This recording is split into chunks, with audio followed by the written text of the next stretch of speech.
네, 오늘은 고린도전서 4장 14절에서 16절 요하 있는 말씀을 통하여 아버지 같은 스승이라고 하는 주제를 가지고 은혜를 나눠보고자 합니다. 네, 우리는 누군가에게서 보고 배운 것을 흉내내고 따라하다가 또 우리는 어느 순간이 되면 누군가에게 좋은 모델, 스승의 역할을 하는 것이 우리의 삶입니다. 어떤 우리가 직분에 앉아야지만이 스승이 되는 것이 아니라 누군가에게 모델이 되는 것이죠. 눈밭에서 내가 먼저 앞서갔다면 뒤따르는 사람에게 그 발자국은 그에게 길잡이요 스승이 될 것이고, 어찌해야 할지 모르는 회중들 앞에서 앞선 발걸음이 된다면 누군가에게 또한 스승이 될 것입니다. 하나님은 그런 자들을 또 사용하시죠. 하나님은 그런 자들을 향하여 충성된 자라 일컬음받게 하시는 줄 믿습니다. 네, 우리 가정에서도 때론 부모라는 자리는 부모이기도 하지만 또 한편에서는 자식들의 스승이기도 하죠. 부모라는 스승의 자리는 학식을 가르쳐서 스승이 되는 것이 아니라 고운을 받게 하여 스승이 되는 것입니다. 부모라는 자리는 많은 학식을 뛰어난 것을 가르쳐서 스승이 되는 것이 아니라 조용히 아무 말 없이 행동하였음에도 불구하고 그 자식은 부모를 스승 삼아 그 발걸음을 따르게 된다는 말씀입니다. 네, 우리는 그리스도 예수 안에서 또 누군가에게 영적인 부모요, 스승이라는 의식을 갖고 우리가 발자국을 남기되 누군가에게 선한 영향력을 끼치며 스승의 발걸음이 되는 저와 여러분의 삶이 되어야 할 줄 믿습니다. 네, 오늘 이 본문이 있는 고린도전서, 고린도 교회는 교회의 내분으로 많은 어려움을 겪고 있었습니다. 고린도 교회는 신앙적으로 미성숙한 상태였고 또 고린도 교회는 이방인들이 주되게 있었습니다. 고린도 교회는 미성숙한 영적인 상태였음에도 불구하고 고린도 교회 성도들 스스로는 자신들은 굉장히 대단하고 성숙한 사람이라고 자화자찬하는 모습을 띠고 있었습니다. 특히나 고린도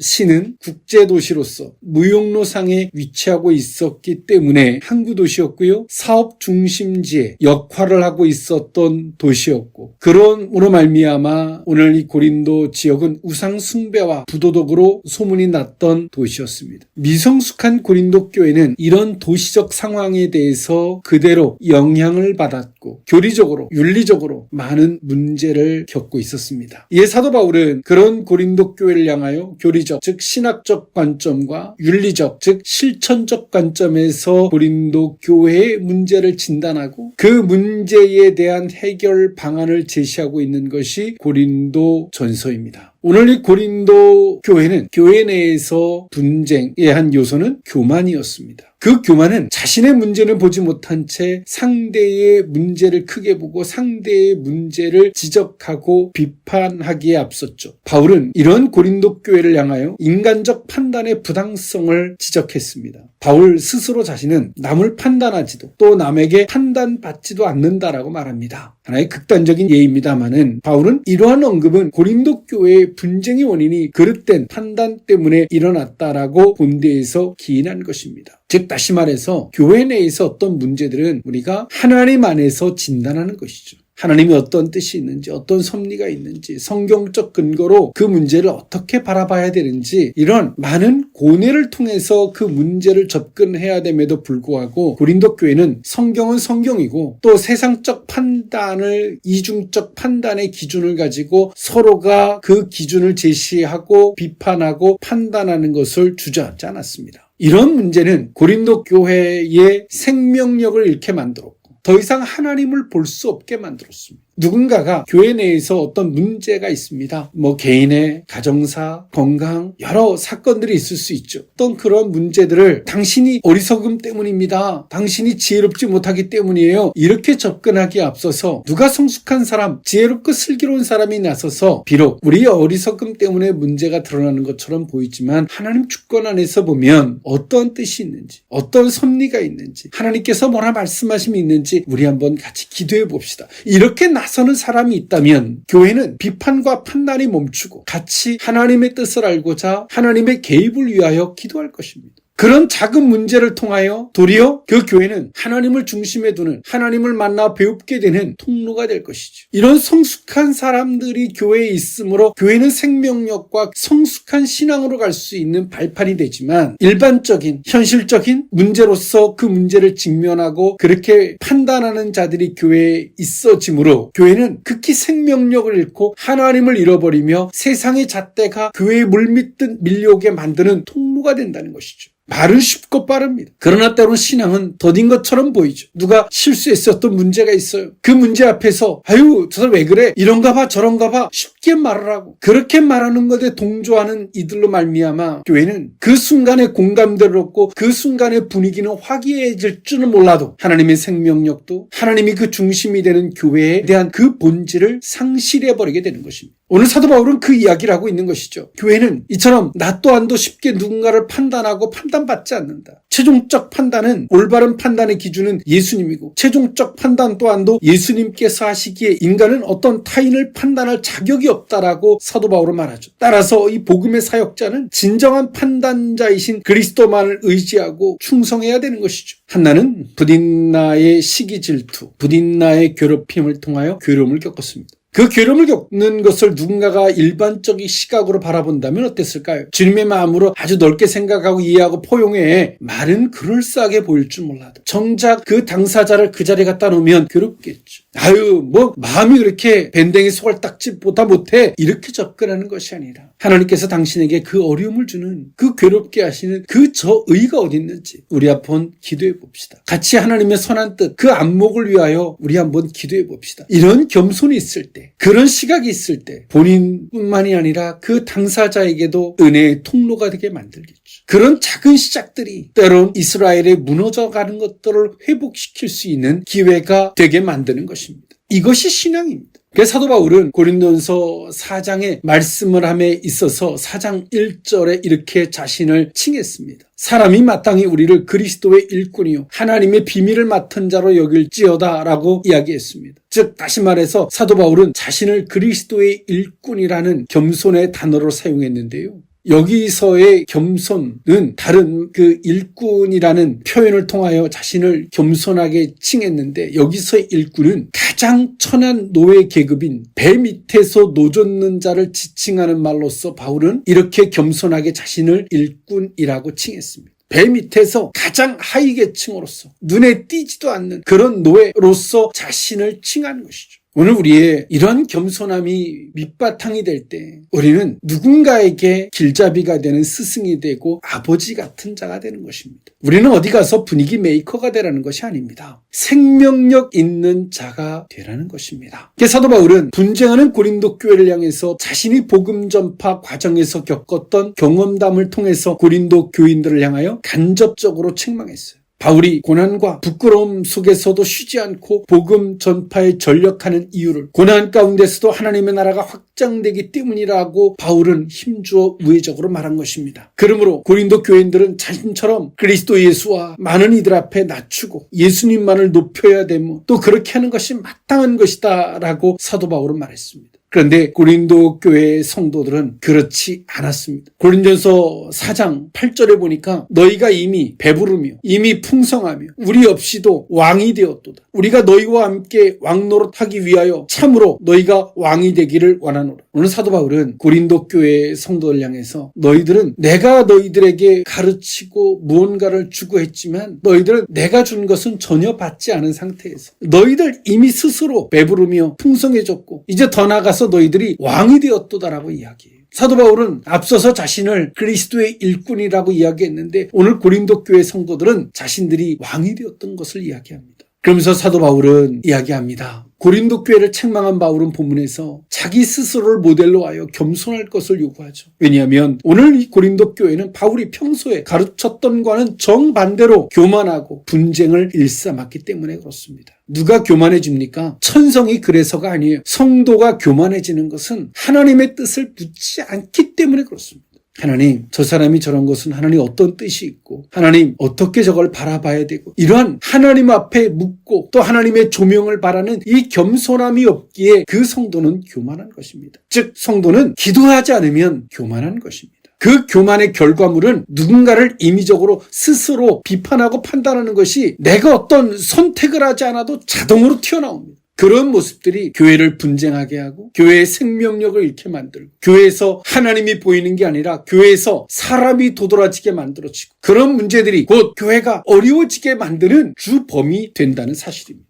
사도 바울은 말합니다. 바울은 자신과 같이 하나님의 종으로서 최선을 다하는 지도자 상을 또 그러면서 어려움을 극복하게 만드는 하나님을 바라보며 하나님 나라의 확장함에 힘써야 한다라고 사도 바울은 말하고 있습니다. 사도 바울은 교회의 스승이었고 영적인 아버지였습니다. 그리고 아비된 자로서의 스승된 자로서의 삶을 오늘 고린도 교회 성도들에게 제시하고 있는 겁니다. 오늘 이 고린도 교회가 성경 말씀을 기준으로 오늘 사도 바울이 제시했던 그 말씀을 기준으로 자신을 진단했다면 이들은 미성숙한 아직 초보자의 신앙임을 자인했을 텐데 오늘 이 고린도 교회는 스스로의 안목에서 자신을 바라보니 자신은 최고였고 자신들은 성숙하고 자신은 잘났고 그런 자신이 잘났는데 그런 자신들이 잘난 모습 앞에서 바울이 취하는 태도나 하나님께서 자신들을 향해 대해주는 것들에 대해서 불만이 머리끝까지 찬 겁니다. 억울한 거예요. 오늘 사도 바울은 그런 고린도 교회 성도를 향해서 지적하고 판단하기보다 아버지된 심령으로 스승된 자로서 오늘 고린도 교회를 향해서 권면하고 있는 것이 오늘 이 본문에 있는 말씀이에요. 아버지 같은 스승, 오늘 그 의미를 세 가지로 나눠 살펴보고자 하는데 첫 번째로는 내 사랑하는 자녀같이 권하려 하는 것이라. 입니다. 고린도전서 4장 11절에서 14절에 있는 말씀인데요. 바로 이 시각까지 우리가 줄이고 목마르며 헐벗고 매맞으며 정처가 없고 또 수고하여 친히 손으로 일을 하며 모욕을 당한 즉 축복하고 박해를 받은 즉 참고 비방을 받은 즉 권면하니 우리가 지금까지 세상의 더러운 것과 만물의 찌꺼기같이 되었도다. 내가 너희를 부끄럽게 하려고 이것을 쓰는 것이 아니라 오직 너희를 내 사랑하는 자녀같이 권하려 하는 것이라.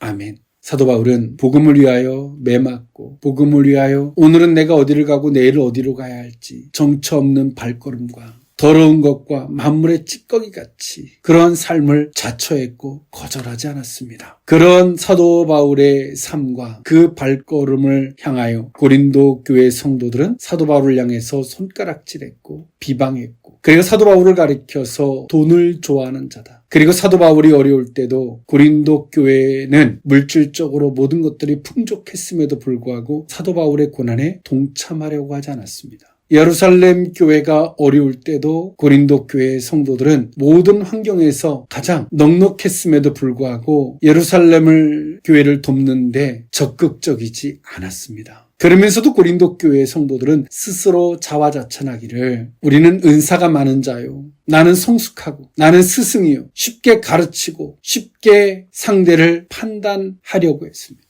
사도 바울은 그런 고린도 교회를 향해서 그들과 똑같이 비판하고 판단하고 그들과 똑같이 그들을 대하지 아니하고 사도 바울은 그럼에도 불구하고 그들을 향해서 이렇게 표현했습니다. 내가 너희를 부끄럽게 하려고 이것을 쓰는 것이 아니라 오직 너희를 내 사랑하는 자녀같이 권하려 하는 것이라. 내 사랑하는 자녀같이. 즉 사도 바울은 아버지가 자녀를 대하는 그 애끓는 마음으로 고린도 전서를 기록하고 있음을 사도 바울은 말하고 있습니다.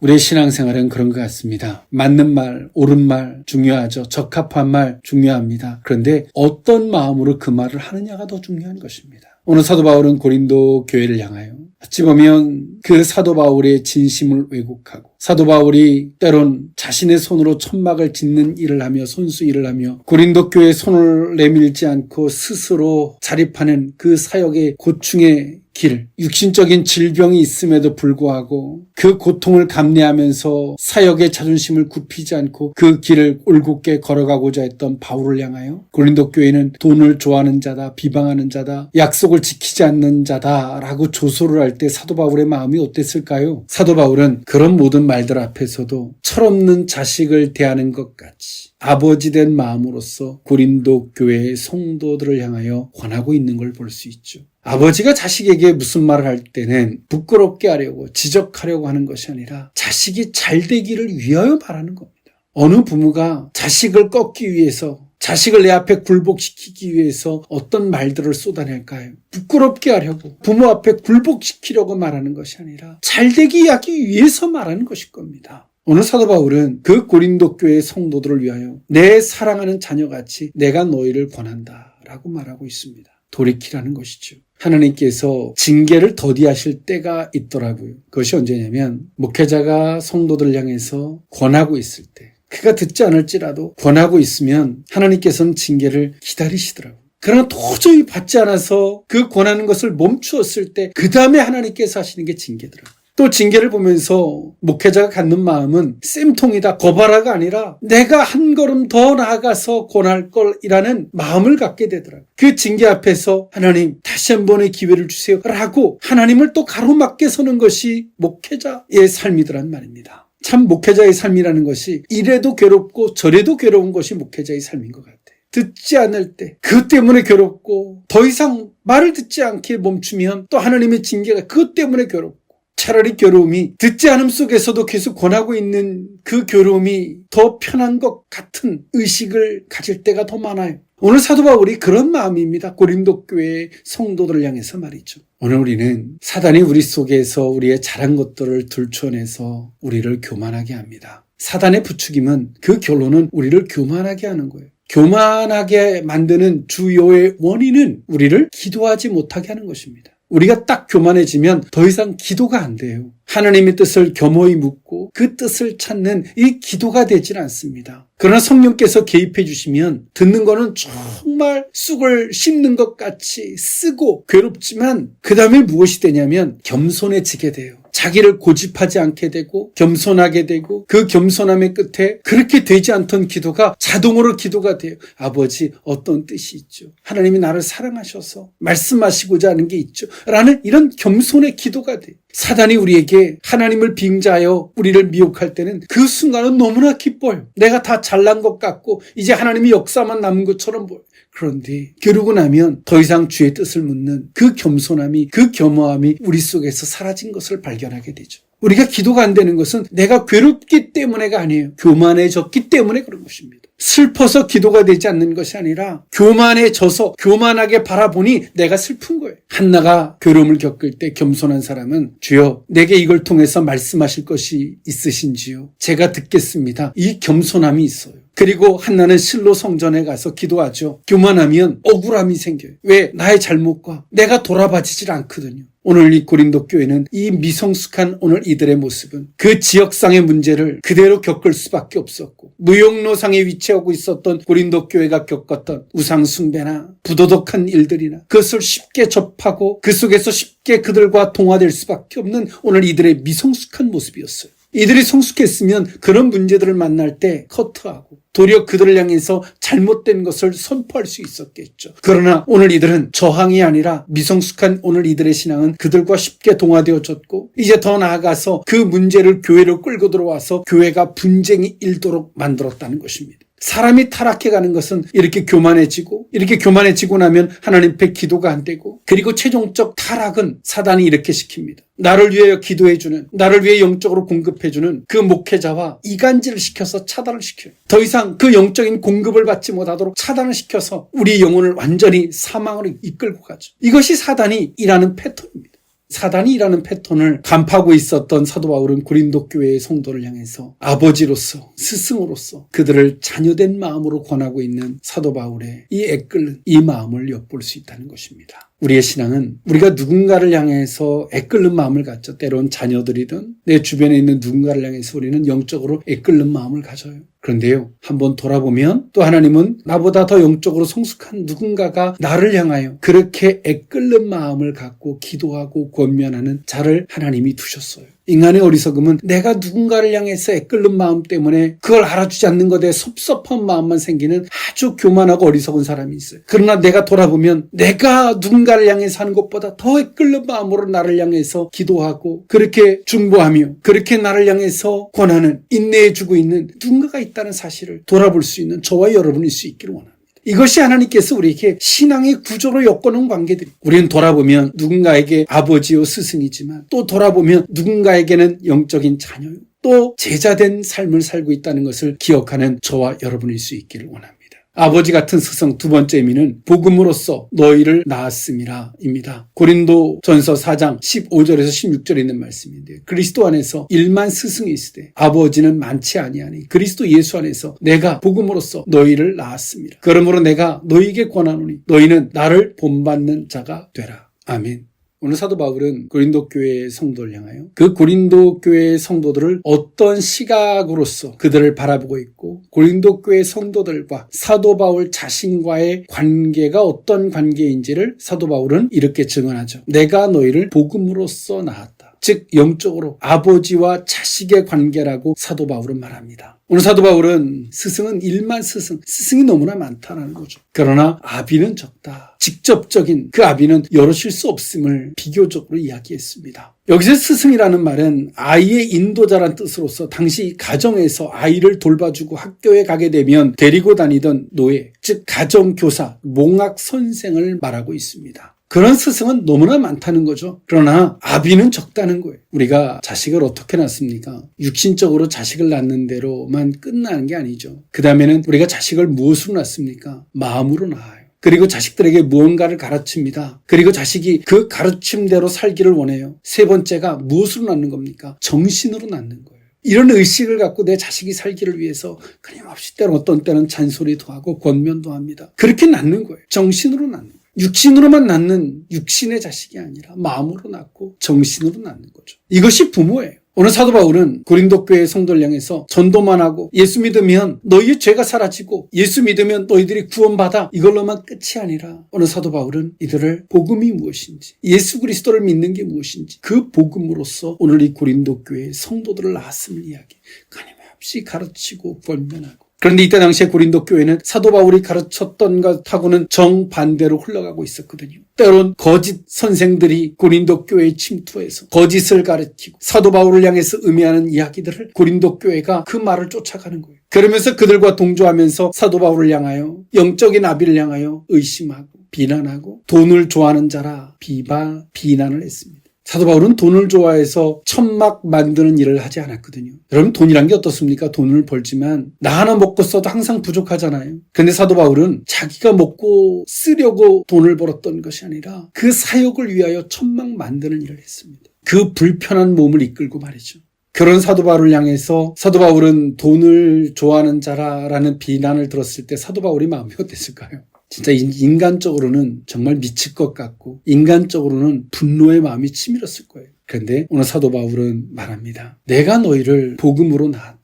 진짜 아버지가 아니고서는 부모가 아니고서는 자신의 살을 파먹는 바울이 지금까지 지켜왔던 신앙의 신념조차 배반하는 오늘 그들을 향하여 사도 바울은 너희는 내 자식이고 내가 너희를 복음으로 낳았다라고 자식처럼 권면하고 있는 이 바울의 마음, 이것은 인간적으로 흉내낸다고 될 수 있는 일은 아니죠. 또 바울이 복음으로서 정말 이 고린도 교회를 낳지 않았다면 이런 마음을 갖기는 쉽지 않았을 것입니다. 우리가 속해져 있는 가정도 앞서 말씀드렸던 바와 같이 육신으로만 자식을 낳고 그렇게 가정이라고 꾸려졌다면 그 가정은 항상 모래알처럼 자갈밭처럼 조금만 움직여도 부딪히고 힘든 관계일 것입니다. 그러나 육신으로 낳는 걸 넘어서 마음으로 낳고 정신과 의식으로 자식을 낳았다면 아마 그 가정은 공동의 목표를 위하여 공동에 지향하는 것을 위하여 같은 발걸음, 같은 꿈을 꾸고 같은 시선을 갖고 같은 발걸음의 걸음을 걸어갈 것입니다.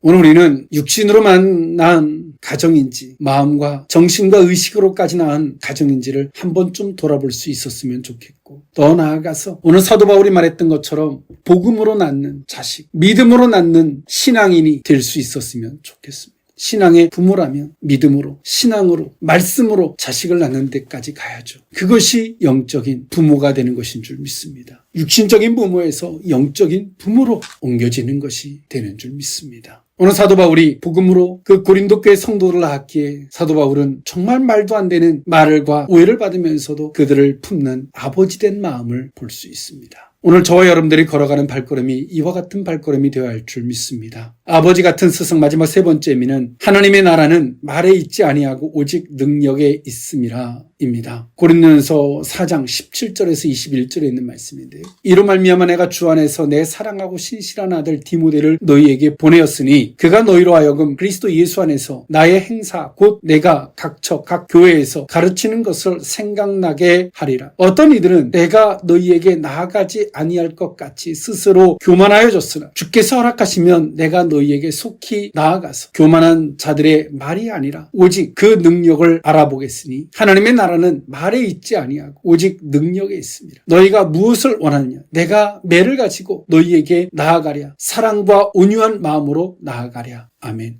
오늘 사도 바울은 고린도 교회를 향하여 나아가고자 했지만 하나님께서 고린도 교회를 향하여 나아가는 것을 사도 바울에게 가로막았습니다. 그런데 고린도 교회는 사도 바울이 온나라고 하는 그 시기에 오지 않으니까 사도 바울을 향하여 약속을 지키지 않는 자라고 책망했어요. 비난했습니다. 거짓말하는 자라고 조롱했습니다. 구약 성경에 보면 사울은 전쟁터에 나아가면서 그 제사를 드려지길 위하여 사무엘과 약속하지만 약속한 시기까지 사무엘이 오지 않을 때 사울은 자기가 임의적으로 그 제사를 대신 드립니다. 그 제사를 이용한 것이죠. 그리고 하나님은 그 사울을 버리게 되죠. 너무나 흡사하지 않습니까? 하나님의 사람의 목회자들은 사람의 약속보다 하나님의 그 간섭하심을 우선순위로 두고 살아갑니다. 때로는 사람과 약속을 했을지라도 하나님께서 가로막으면 그 약속을 어길 수밖에 없을 때가 있어요. 참 괴로운 일입니다. 사람과의 신의가 깨지는 일이거든요. 왜 하나님께서는 사무엘을 사울에게 못 나가게 하셨을까요? 하나님은 사울이 하나님이 정말 필요한 자인지 자신의 목적을 위하여 하나님을 구하는 자인지 하나님은 사울을 시험하신 겁니다. 그러므로 사무엘을 나가지 못하게 하신 거죠. 오늘 고린도 교회 성도를 향해서도 마찬가지입니다. 하나님은 상대가 겸손하게 그 말을 듣고자 할 때 하나님이 보내세요. 그러나 들을 준비가 안 돼 있는 자들을 향해서 아무리 사람과 약속을 해도 하나님이 못 만나게 왜 필요가 없거든요. 내가 필요가 없는 자리를 네가 왜 가냐고 하나님 막으실 때가 있다니까요.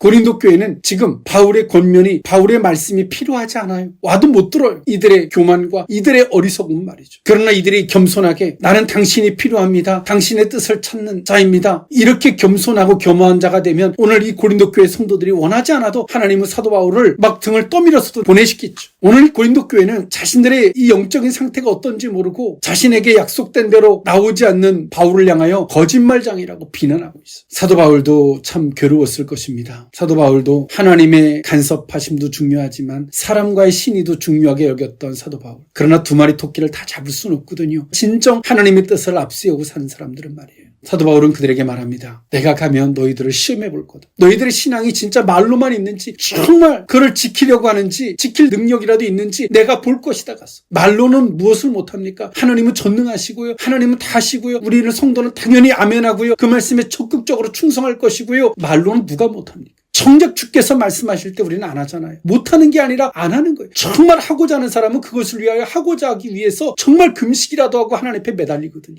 안 하는 거예요. 할 마음이 없는 거예요. 오늘 고린도 교회 성도를 향해서 사도 바울은 말합니다. 내가 가서 너희를 시험해 볼 것이다. 너희들이 정말 어떤지 시험해 볼 것이다. 그러면서 사도 바울이 했던 말이 오늘 이 말씀이에요. 하나님의 나라는 말에 있지 않고 오직 능력에 있습니다. 우리는 주의 말씀에 우리는 다 순종할 거라고 말해요. 그러나 정말 하나님을 신뢰하지 않으면 우리는 이렇게 순종이 안 됩니다. 꼭 두길보기처럼 주어지거든요. 뭐 꼭 그렇게 해야 돼. 꼭 그럴 필요가 있어. 우리가 하나님 앞에 약속했어요. 내가 교회 가서 하나님 정말 기도할게 약속했어요. 그런데 내가 아파요? 못 가겠어요? 하나님과 약속한 당사자와 하나님만이 아는 거예요. 누군가가 말하죠. 꼭 뭐 그렇게까지 해야 돼. 있는 자리에서 신실하게 하면 되지. 그 말 맞아요. 정말 맞습니다. 그런데 하나님과 당사자가 기도한 그거는 당사자만이 아는 거예요. 어떤 말을 내가 선택할지는 자신에게 있는 거예요. 하나님과 약속한 걸 자신이 기억하는 사람은 하나님 앞에 이렇게 기도해요. 하나님과 저와 약속한 게 이거잖아요. 그 약속을 지킬 수 있도록 힘을 주세요. 그리고 몸을 끌고 가는 거예요. 그럴 때 하나님이 그 아픈 걸 풀어지게 하고 건강하게 하시는 거예요. 당사자만이 아는 거예요. 오늘 사도 바울도 하나님 앞에서 당사자만이 바울만이 누가 알아요 이거를. 우리는 이런 일들을 수없이 겪어요. 하나님과 약속하고 그 약속된 자리에서 이것을 순종하기 위하여 섰다가도 누군가가 말씀을 들고 꼭 뭐 그렇게까지 하나님은 우리의 마음을 다 아셔. 이렇게 폭넓은 길을 제시하면 우리는 그 말을 따라가요. 때론 금식을 하다가도 먹고 더 열심히 하면 되죠. 그 말을 따라가요. 당사자와 하나님만이 아는 거예요. 우리는 이렇게 말해야 돼. 꼭 굳이 그렇게까지 해야 됩니까? 그러나 반드시 말해요. 그러나 하나님과 당신만이 아는 것이 있다면 그렇게 행하시는 것이 우선입니다. 라는 말을 반드시 해야 돼요. 하나님의 나라는 말에 있지 않고 능력에 있음을, 행동에 있음을 말씀합니다. 사도 바울은. 우리가 신앙생활하다 보면 말이 많아지죠. 왜? 아는 것이 풍성해지니까. 그런데 그 말에 10분의 1, 그 말에 1%라도 지키라고 하면 껄끄러워져요. 왜일까요? 하나님의 나라는 능력, 행동에 있는데 행동하지는 않는 거예요. 스승의 자리는 쓰고 싶고 행동하기 싫은 거예요. 하나님이 하실 줄 믿으라고 그 말을 거울을 돌려서 당사자에게 바라보면서 너는? 이라고 물어보면 하나님을 향해서 원망하고 있거든요. 사도 바울은 그 선교 현장을 말로 걸어갔던 사람이 아니에요. 사도 바울은 행동으로 옮겼던 사람입니다. 그 행동의 자리에 꽃이 피었죠. 교회들이 세워졌습니다. 우리의 신앙은 생각만 하는 게 아니에요. 행동으로 옮기는 거예요. 우리가 사람과 사람 사이에서도 고맙고 감사하고 사랑하고 마음으로만 있는 게 아니라 행동에 옮기는 거죠. 말로 내뱉는 거예요. 자신 스스로에게서는 마음일 줄 몰라도 상대에게 전달되는 것은 표현입니다. 오늘 사도 바울은 그가 걸어갔던 선교 현장에 세워졌던 교회들을 향하여 아버지로서, 스승으로서, 그리고 자신의 발걸음이 그 교회들의 길이 된다는 의식을 갖고 살았습니다. 오늘 저와 여러분들이 걸어가는 발걸음, 아버지 같은 스승의 자리에서는 저와 여러분의 발걸음이 되어야 할 줄 믿습니다. 기도하겠습니다. 사랑의 하나님, 우리가 누군가로부터 자녀가 되었고 누군가로부터 제자가 되었던 것처럼 오늘 또 우리는 누군가를 향하여, 때론 자식과 주변 사람들 누군가를 향하여 아버지같이 스승 같은 역할이 되고 있는 줄 압니다. 주여, 육신으로만 낳은 가정이 아닌 마음으로 낳고 정신과 의식으로 낳는 가정, 더 나아가서 믿음과 복음으로 낳는 가정이 될 수 있게 하여 주옵소서. 축복하옵고 예수님의 이름으로 기도하옵나이다. 아멘.